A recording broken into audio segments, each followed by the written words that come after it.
Fl-isem tal-Missier u tal-Iben u tal-Ispiritu Santu, il-grazzja ta' Sidna Ġesu Kristu li mħabba ta' Alla u laqda fl-Ispiritu Santu tkun magħkom ilkoll. Eżis ħuti kif tafu intom bdejna r-Randan imqaddes nhar-l-erbgħa ninsabu fl-ewwel ħadd tar-Randan. U l-liturġija bħalma tejjem tagħmel tistidilna nieqfu nirriflettu, nidħlu f'dan id-deżert, deżert li huwa post ta' silenzju u jġibek wiċċ imwiċċ mal-ħajja tiegħek ma' dak li inti. Għalhekk bi preparazzjoni għal din l-Ewkaristija li llum ser nagħmlu b'suffraġġju għar-Ruħ Leli Grima ejjew narfu ħtiejietna biex nippreparaw irwieħna tajjeb u kif jixraq għal din il-laqgħa tagħna ma' Ġesu fl-Ewkaristija.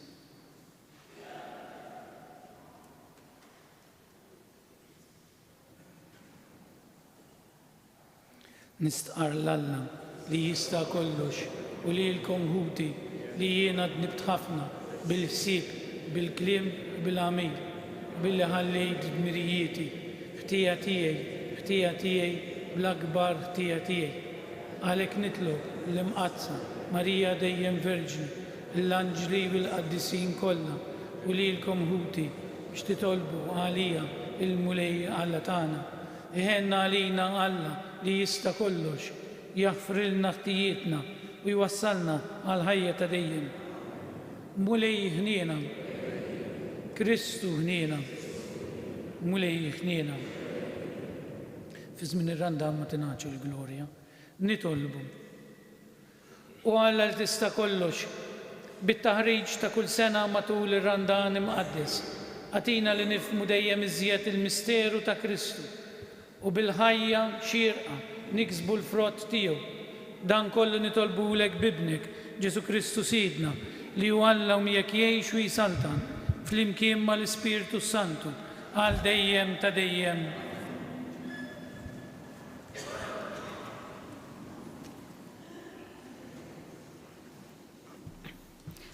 Qarrim il-ktieb tal-Ġenesi. Alla kellem lil Noè u lil uliedu miegħu u qalilhom: Arawni, hawn jien se nagħmel il-patt tiegħi magħkom u ma nisilkom warajkom, ma' kull ħlieqa ħajja li hemm magħkom, ma' tjur u mal-bejjem, ma' kull bihma selvaġġa li hemm magħkom u mal-bejjem kollha li ħarġu magħkom mill-arka. Jien nagħmel il-patt tiegħi magħkom li qatt iżjed ma jinqered ebda laħam ħaj bl-ilmijiet tad-duluvju u qatt iżjed ma jkun hemm duluvju biex ħarbat l-art. U żied jgħid Alla: dan ikun is-sinjal tal-patt li jien qed nagħmel bejni u bejnkom u bejn kull ħlieqa ħajja li hemm magħkom għal ġenerazzjonijiet kollha għal dejjem. Inqiegħed il-qaws tiegħi fis-sħab u jkun sinjal tal-patt bejni u bejn l-art. Meta niġma' sħab fuq l-art u tfeċċ il-qawsalla fis-sħab, jien niftakar fil-patt bejni u bejnkom u bejn kull ruħ ħajja f'kull laħam u ma jkun hemm iżjed l-ilma tad-duluvju biex jeqret kull laħam ħaj. Il-kelma tal-mulej. Roddu ħaj lill-Alla. Sarm sponsorjali, il-modijiet tal-mulej kollhom tiba u fedeltà. Ngħidu flimkien, il-modijiet tal-mulej kollhom tiba u fedeltà. Triqatek mulej għarrafni, il-modijiet tiegħek għallimni, mexxini fis-sewwa tiegħek u għallimni, għax intalla tas-salvazzjoni tiegħi. Ngħidu flimkien, il-modijiet tal-mulej kollhom tiba u fedeltà. Ftakar fil-ħnina u t-tiba tiegħek, għax huma minn dejjem mulej. Int tajjeb mulej, ftakar fija skont it-tiba tiegħek. Ngħidu flimkien, il-modijiet tal-mulej kollhom tiba u fedeltà. Tajjeb u sewwa l-mulej, għalhekk juru triqtu lil-ħatja, immexxi l-imsejkna fis-sewwa, jgħallem lil-fqajrin it-triq tiegħu. Ngħidu flimkien, il-modijiet tal-mulej kollhom tiba u fedeltà.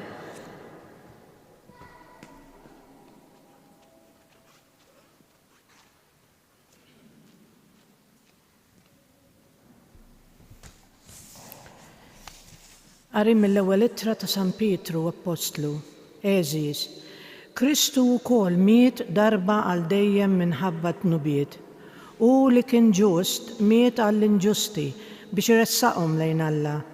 Kien moti l-mewt fil-ġisem imma ħa il-ħajja fl-ispirtu li bih mari xandar is-salvazzjoni lill-erwieħ li kienu magħluqa fil-ħabs. Dawn kienu l-erwieħ ta' dawk li darba ma ridux jisimgħu meta Alla qatt jistenna bis-sabar fi żmien li Noè kien jibni l-arka.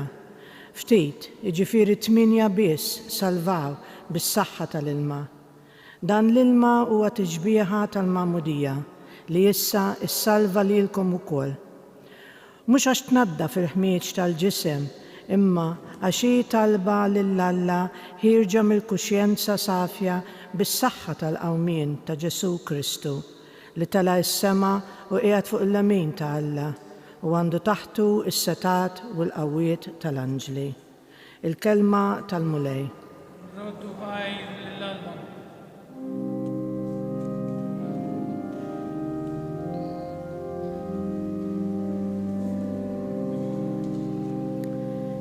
Gloria Dei Fili a Cristo. Gloria Dei Fili a Cristo.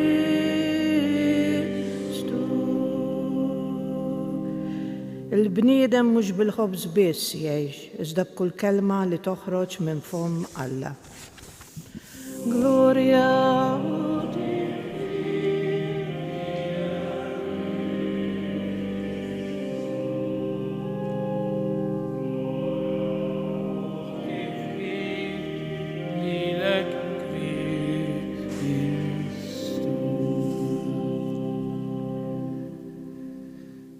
Il-mulej ma'kom qari mill-Evanġelju skont San Mark. F'dak iż-żmien l-Ispirtu ħareġ lil Ġesu fid-deżert u baqa' fid-deżert 40 jum jiġġarrab mix-xitan. Kien jgħix mal-bejjem selvaġġi u kienu jaqduh l-anġli. Wara li jarrestaw lil Ġwanni, Ġesu mar il-Galilea jxandar l-Evanġelju ta' Alla u jgħid: iż-żmien huwa mitmum u s-saltna ta' Alla waslet. Indmu u emmnu fl-Evanġelju. Il-kelma tal-mulej. Il-talim tal-Evanġelju nitfhmu. Llum għandna ittra minn l-isfijiet li ħanaqraw aktar tard, ħanaqrawha ġifieri mhux ħandhom ħafna fil-briedka, ħanaqrawha wara l-Ewkaristija. Ħnagħmlu ftit ħsibijiet żgħar fuq dak li hija l-liturġija tal-kelma tal-lum, ir-Randan. Kemm il-Randan għexna f'ħajjitna jiena magħkom. Kull sena jasal dan iż-żmien ta' riflessjoni. Ħafna minna ngħixuh bħala żmien ta' penidenza u tbatija u sakrifiċċji. Li mhuwiex eżatt huwa żmien ta' riflessjoni, ta' waqfin. Huwa żmien mhux biss ta' dlam jew ta' dwejjaq, imma huwa żmien li niltaqa' miegħi nnifsi. Waħda mill-akbar żbalji li nagħmlu hija li ma narfuħx sewwa dan iż-żmien. Nipprova nifhem kif ħanpoġġi l-kliem. Mela llum qed naqraw il-Vanġelu ta' San Mark. San Mark kif indunajtu wieħed mis-sinottiċi. Sinottiċi huma l-ewwel 3 Evanġeli. San Mark, San Mattew u San Luqa. San Ġwan huwa aktar teoloġiku. San Ġwan laqas jirrakkuntalna xejn fuq it-tfulija ta' Ġesu. Qas il-miliet ma jirrakkonta San Ġwan, jgħidilna l-verb kien Alla u sar bniedem. Daqshekk il-miliet ta' San Ġwan. Imma aktar teoloġiku. San Mark fuq ir-rakkont tat-tentazzjonijiet fid-deżert ta' Ġesu ma jgħidilna xejn, laqx kienu t-tentazzjonijiet, rajnieh il-Vanġelu.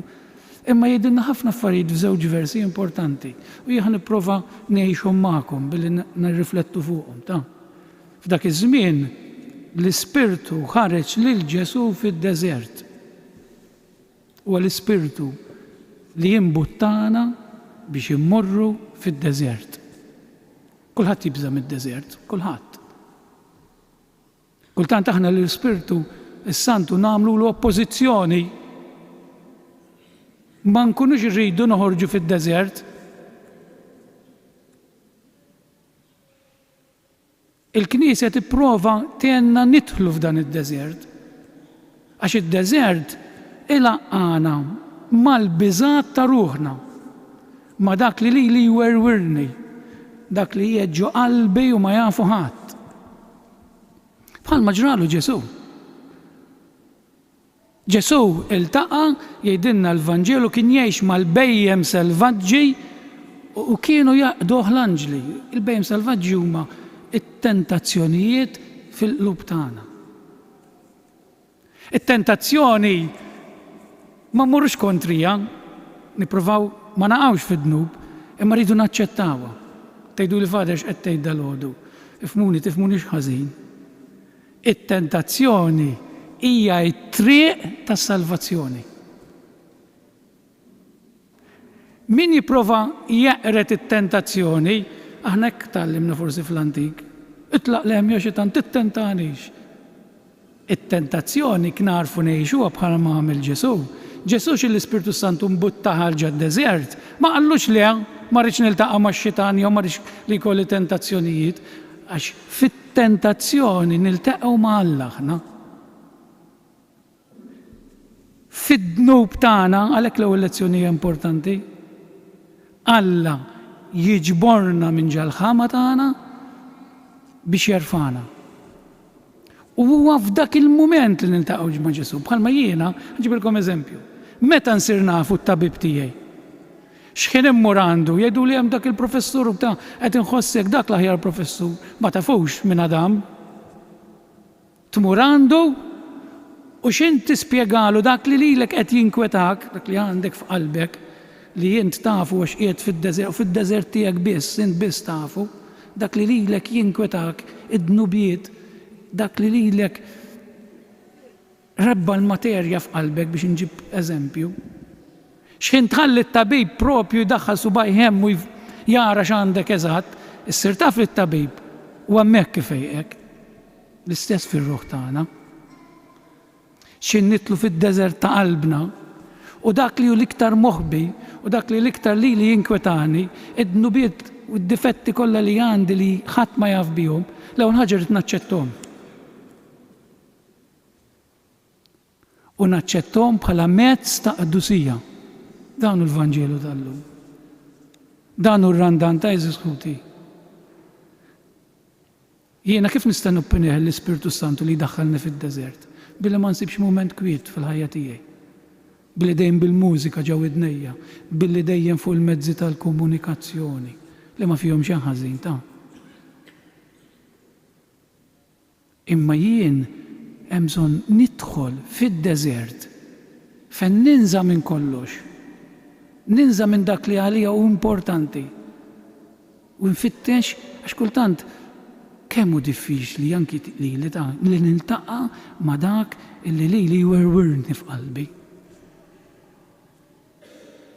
Bħalmuha, pereżempju, bħalmuma id-dnubiet kbar ta' ħajti.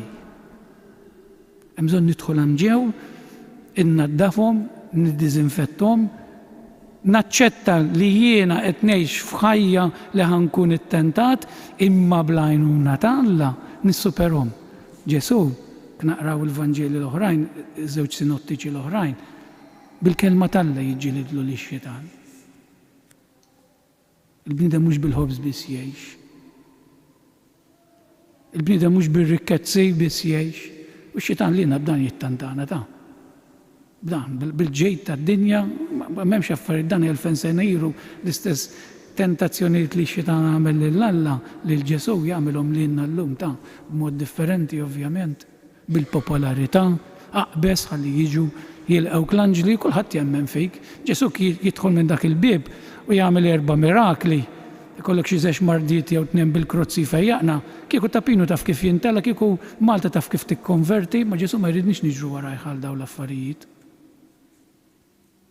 Dik hija mħabba sfurzata, imħabba tħobbni, għalhekk Ġesu kien jgħidilhom jaħrab fejn jibdew jiġru n-nies warah biex jagħmlu ħrien.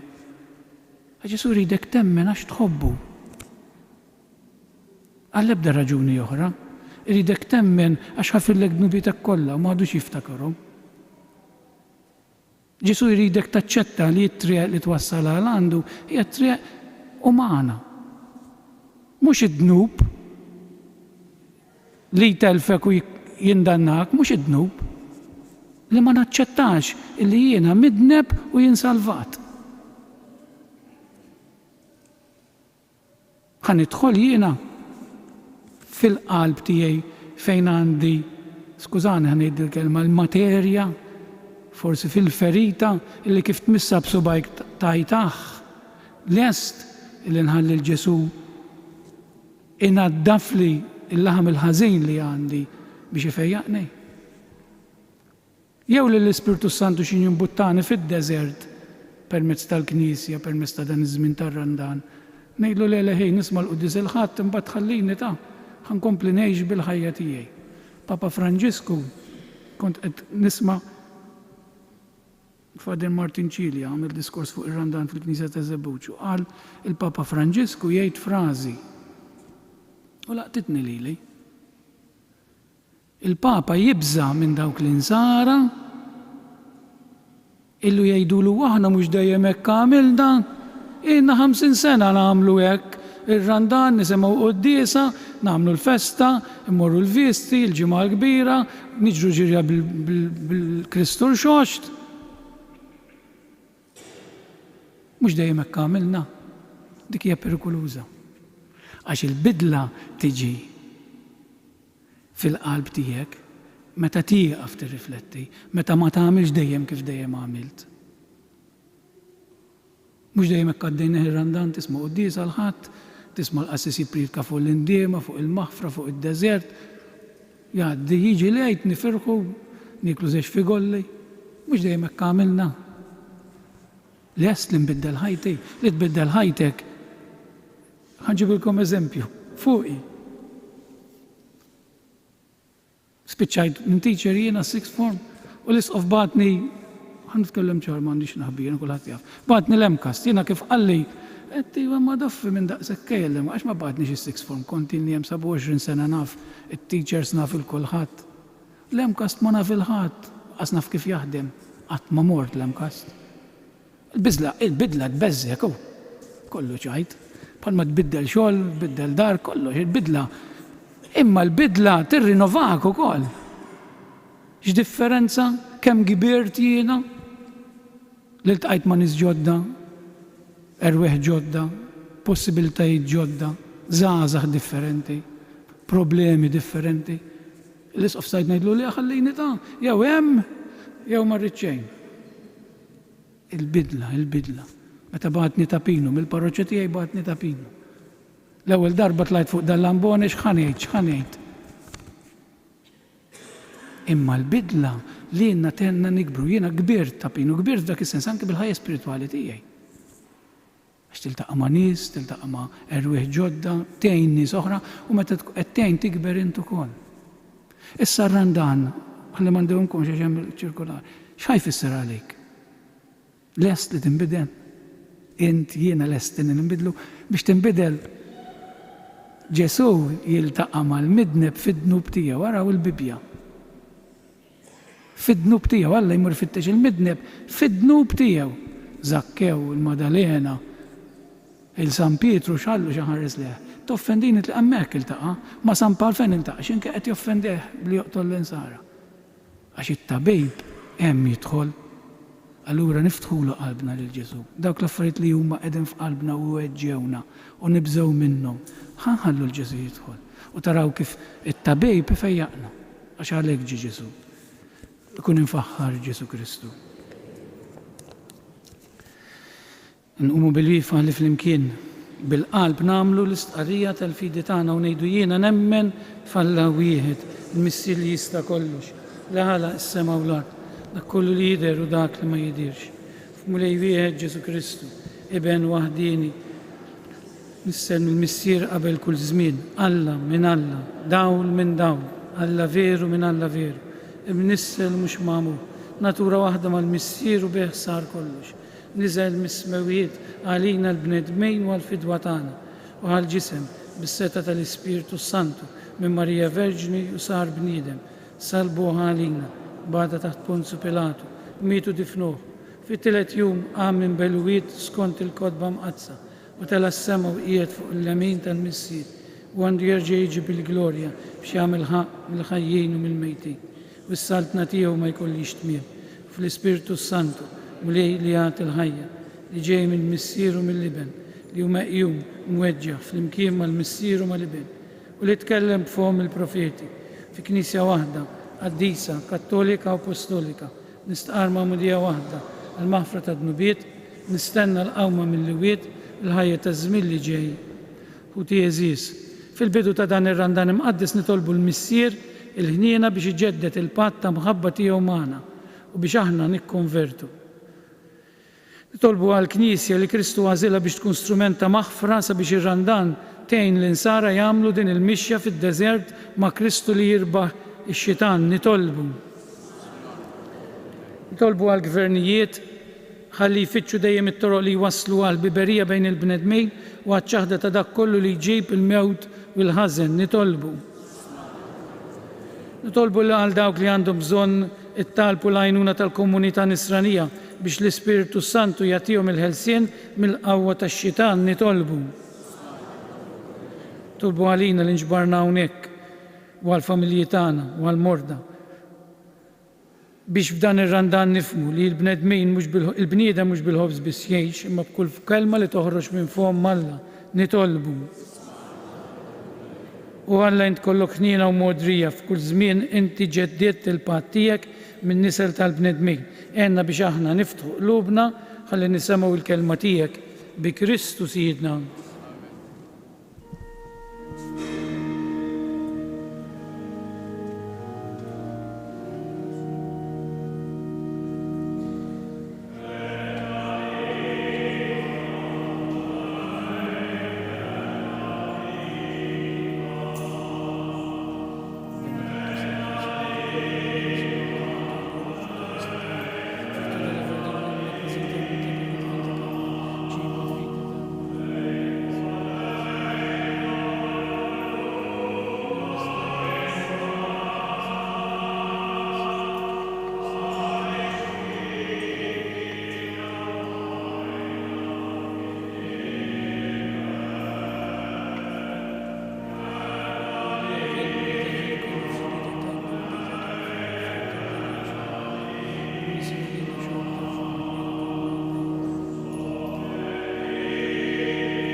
Itolbu ħuti biex is-sakrifiċċju tiegħi jutakom ikun jogħġob lil Alla l-Missier li jista' kollox.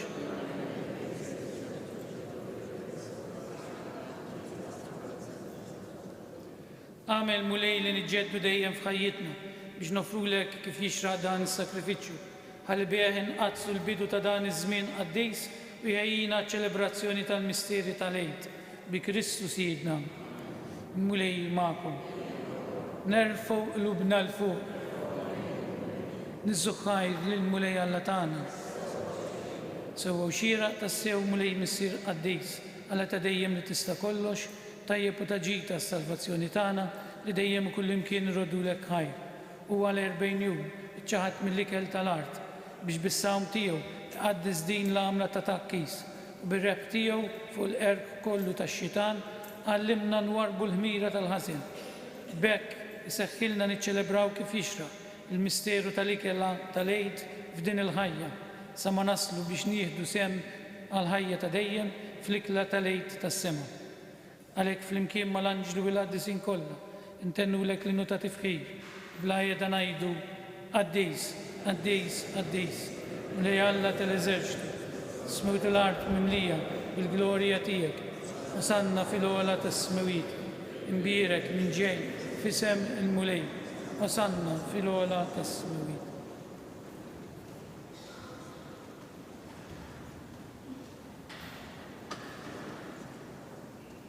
Qaddejs tassew int mulej, inti lajn dusija, għaddes għalhekk nitolbuk dawn l-offerti bil-barka tal-Ispiritu tiegħek biex isiru għalina il-ġisem u d-dem ta' Sidna Ġesu Kristu li meta kien ser jirnata biex mirajħibati ħajl ħobs radlek il-ħajr birek qasam tal-disċipli tiegħu u qal ħudu u kulu il-koll minn dan ġdan huwa ġismi li jingħata għalikom.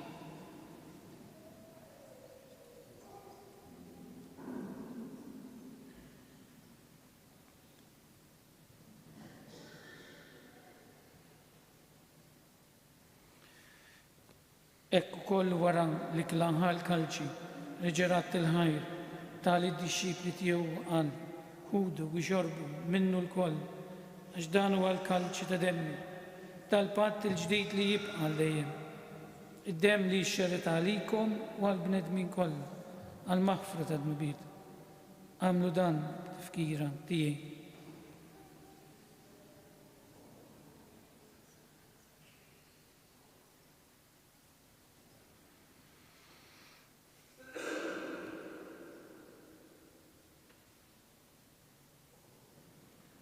Dan huwa l-misteru tal-fidi ħabru salvani intu salvatur tad-dinja għax bis-salib u l-qawmin tiegħek inti fdejtna.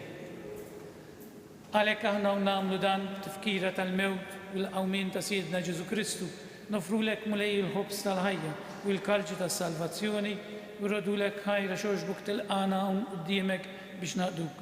U miċ-ċokontana nitolbu l-Ispiritu Santu jaqgħadna f'ġisem wieħed li jenna li nieħdu sehem mill-ġisem u d-dem ta' Kristu. Ftakar nitolbuk mulej fil-Knisja tiegħek imċerda mad-dinja kollha u taqa' fl-imħabba flimkien mal-Papa Franġisku mal-Isqof tagħna Anton mal-isfijiet u l-ministri kollha tiegħek. Ftakar nitolbuk ukoll f'ħutna li raqdu bit-tama tal-qawmien. Ftakar fil-mejtin kollha tagħna. Mod partikolari nitolbu għar-Ruħ li grib li għalih qegħdin nofru din il-quddisa. Tolbuk mulej daħħalhom quddiemek fid-dar tas-seb tiegħek, ħenna għalina l-koll nitolbuk, għati lilna wkoll il-wirt tal-ħajja ta' dejjem.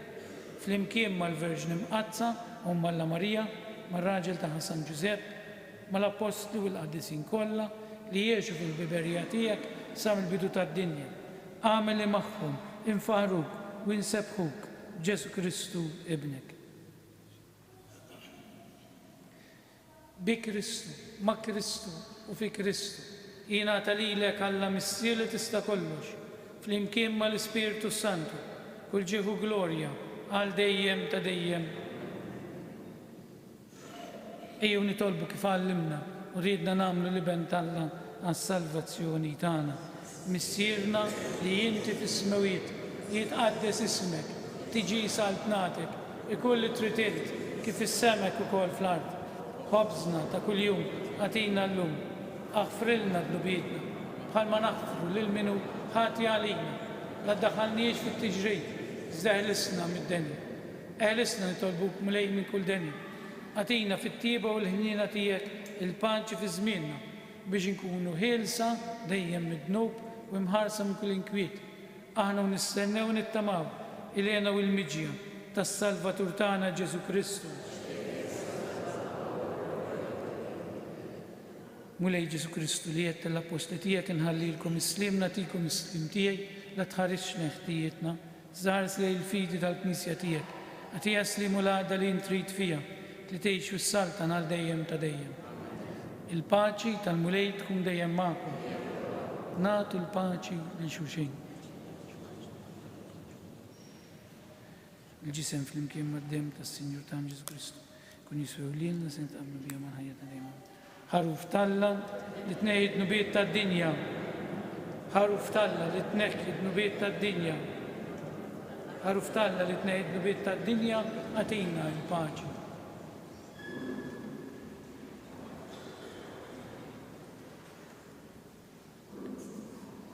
Dan hu l-ħaruf Talla, dan hu dak li jneħħi d-nubiet tad-dinja.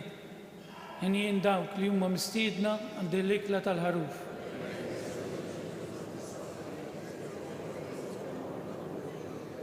Ġisem flimkien mad-dem tas-Sinjur tagħna Ġesu Kristu يسوع لينا سنة أربنا بيا مع هيئة الدنيا.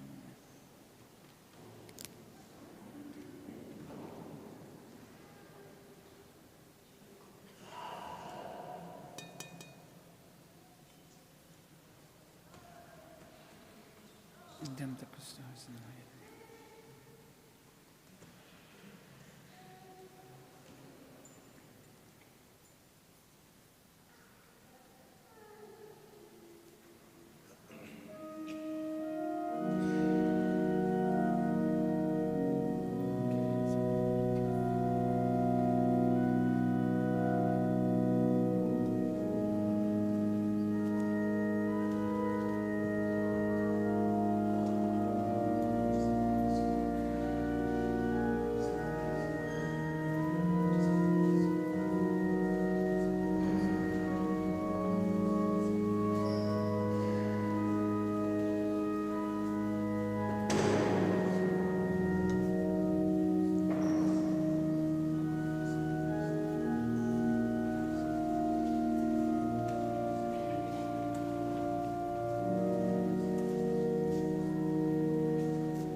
نطلبوا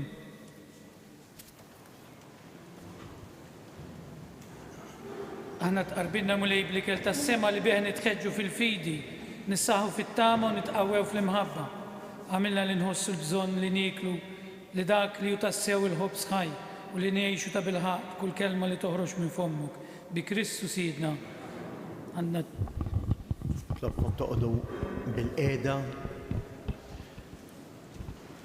هنيديلكم في القصر لاينونيات li s-santwarju ta' Pino qed joffrilna għal dan iż-żmien tar-Randan Imbagħad għandna ċirkolari qasira ħafna tal-isqfijiet biex tenna nirriflettu f'dan iż-żmien qaddis.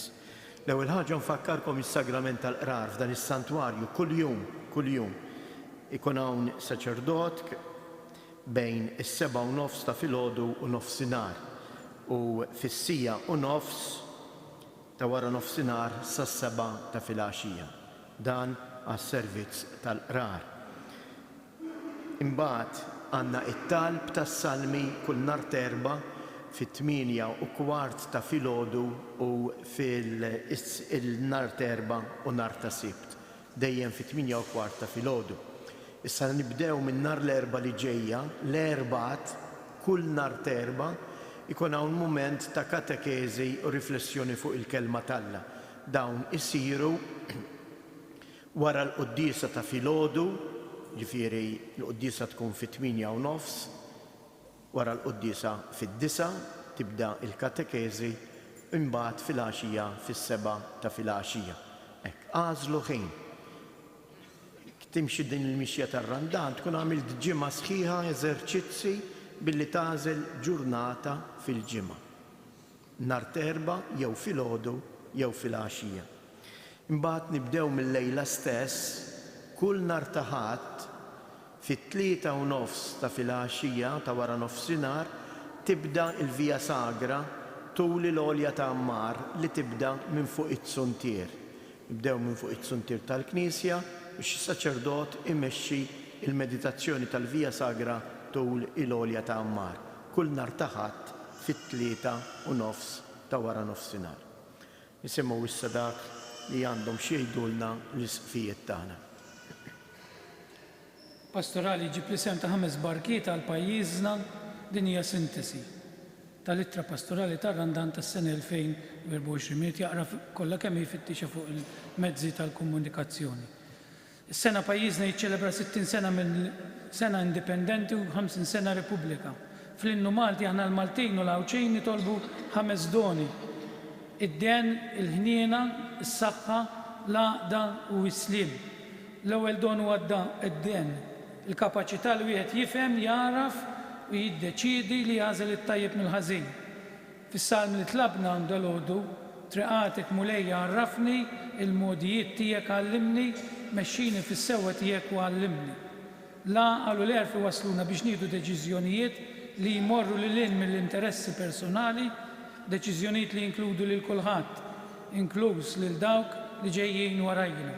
Hekk mexxejja u ċittadini iħarsu tassew is-sostenibilità u l-inklużjoni.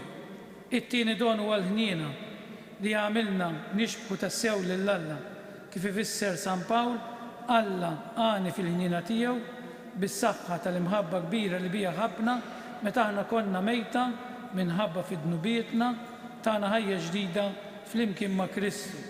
Bi grazzja intom salvi. L-imħabba tagħna trid tkun imħabba ta' modrija li tgħin fil-mument ta' bżonn għal dejjem tħabba tal-proxmu. Minflok niġġudikaw jew inkissru persuni oħra minn wara xi skrin nażlu li f'kull persuna naraw dik l-umanità komuni li tagħmilna tassew aħna. F'dan iż-żmien tar-Randan tajjeb li bħala nsara nagħmlu l-esperjenza sabiħa tal-ħniena ta' Alla billi nersqu l-sagrament tal-qrar fejn iltaqgħu mal-għajn tal-ħniena. It-tielet don huwa dak tas-saħħa. Nitolbu s-saħħa fiżika u s-saħħa mentali kif ukoll is-saħħa spiritwali. Il-kelma salvazzjoni ippropju l-istedina biex aħna ngħixu s-saħħa b'mod sħiħ. F'dan ir-Randan u f'dan il-Għid imqaddes Ġesu ġej fostna bħala t-tabib tar-ruħ. Hemm bżonn naċċettaw li għandna bżonn dan it-tabib. Matul ir-Randan innaqsu ftit mill-anġla ta' kuljum biex nindunaw bil-kollega li għaddej minn mulen diffiċli, mill-ġar li saħħtu marret lura u minn dik l-om li tilfet xogħla, li nieqfu, nintebħu, nisimgħu, inkellmu u napplikaw, nakkumpanjaw lil xi ħadd li qed ibati tista' tassew tkun l-akbar karità għal dan iż-żmien tar-Randan. Ir-Rabadon u l-għaqda ġej mill-fatt li nismaw lil xulxin u niddeċiedu li naħdmu flimkien u niġbdu ħabel wieħed minkejja li xi drabi ma naqblux f'kollox. Tajjeb nitolbu għad-don tal-għaqal tal-koppji tagħna, tal-familji tagħna, fil-parroċċi, fil-knisja, ma nitolbu wkoll għall-għaqda fil-pajjiżi tagħna li din is-sena fil-pajjiż tagħna li din is-sena qed jiċċelebra 60 sena indipendenti u 50 sena Repubblika. Biex nimxu l-qudiem bħala soċjetà għandna l-urġenza niskopru mill-ġdid l-arti tad-dialogu u r-rispett. Hekk kif il-pajjiż qed iħejji ruħu għall-elezzjonijiet tal-Kunsill Lokali u Ewropej. Inħeġġu lil kull min hu involut fil-ħajja pubblika u politika sabiex ma jibżax jagħżel it-triq kuraġġuża tas-smigħ umli u tad-dialogu rispettuż. Il-ħames don li nsibu fl-innu Malti u dak tas-slim. Flejt il-kbir se nfakru t-tislima tal-Irxoxt, is-slima għalikom. San Ġorġ Prega wkoll kien jisħaq li għandna nilqgħu lil xulxin b'din il-tislima. Iżda l-paċi ma tiġix mill-kliem jew mill-fhom biss, imma mill-qalb. Ma tistax tagħti l-paċi lil ħadd ieħor jekk f'qalbek m'għandekx paċi. Il-paċi tibqa' dejjem id-don tal-Mulej. Għandna bżonn il-paċi fid-dinja, bejnietna, fil-familji tagħna u f'qalbna.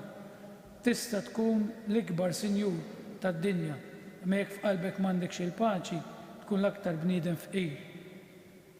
Illum faċli naqtaw qalbna quddiem il-ħafna konflitti li għaddejjin fl-art imqazza, fl-Ukranja, fis-Sudan, f'postijiet oħra. Madankollu aħna l-koll imsejħin nkunu bennejja tal-paċi. Meta ninjoraw il-verità u l-ġustizzja, meta rridu li dejjem ikollna raġun u meta s-suċċess u l-flus isiru l-idoli tagħna, nkunu qed niżraw iż-żerrija tal-vjolenza. Imma meta nersqu lejn Kristu msallab u l-xoxtu nidħlu fl-iskola tal-imħabba tal-Mulej, nkunu qegħdin niftħu id-doni tal-paċi tiegħu biex flimkien miegħu nsiru bennejja tal-paċi.